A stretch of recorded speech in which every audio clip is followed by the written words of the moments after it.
ఎప్పటికప్పుడు తాజా వార్తలను అందిస్తున్న ఏపీ పవర్ న్యూస్ కు స్వాగతం. విద్యార్థులతో కలిసి మాదక ద్రవ్యాల వ్యతిరేక ర్యాలీ. మాదక ద్రవ్యాల వినియోగం వల్ల కలిగే అనర్థాలపై ప్రతి ఒక్కరూ అవగాహన పెంపొందించుకోవాలని జిల్లా అడిషనల్ ఎస్పీ ఎం శ్రావణి పిలుపునిచ్చారు.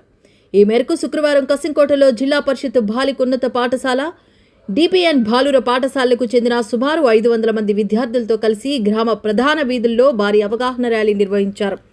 ర్యాలీ అనంతరం కసింకోట కూడల్లో విద్యార్థులతో మానవహారం ఏర్పాటు చేసి మాదక ద్రవ్యాల దుష్పరిణామాలపై ప్రజలకు అవగాహన కల్పించారు. మత్తు పదార్థాలకు దూరంగా ఉండి సమాజాన్ని నిర్మించడమే పోలీస్ శాఖ ప్రధాన లక్ష్యమని అడిషనల్ ఎస్పీ శ్రావణి తెలిపారు. ఈ లక్ష్య సాధనకు ప్రజలందరూ పోలీసులకు సహకరించాలని ఆమె కోరారు.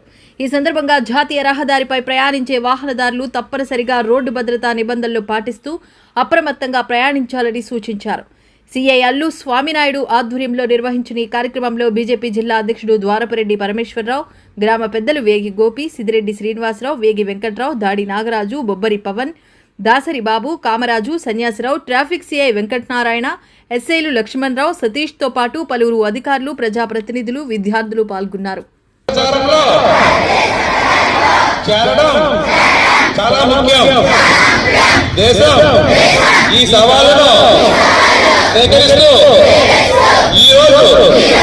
మనం నషాముక్త భారత్ అభియాన్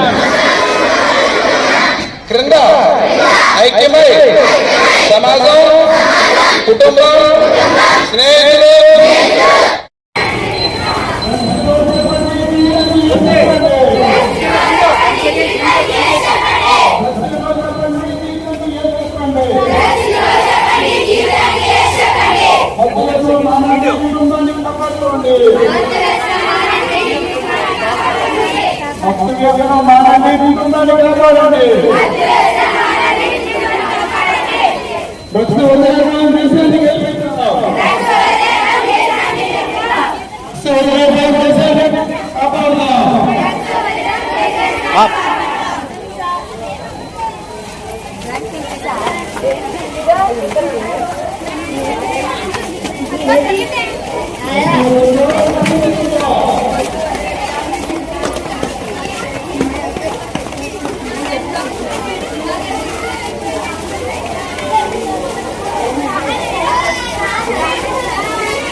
I mean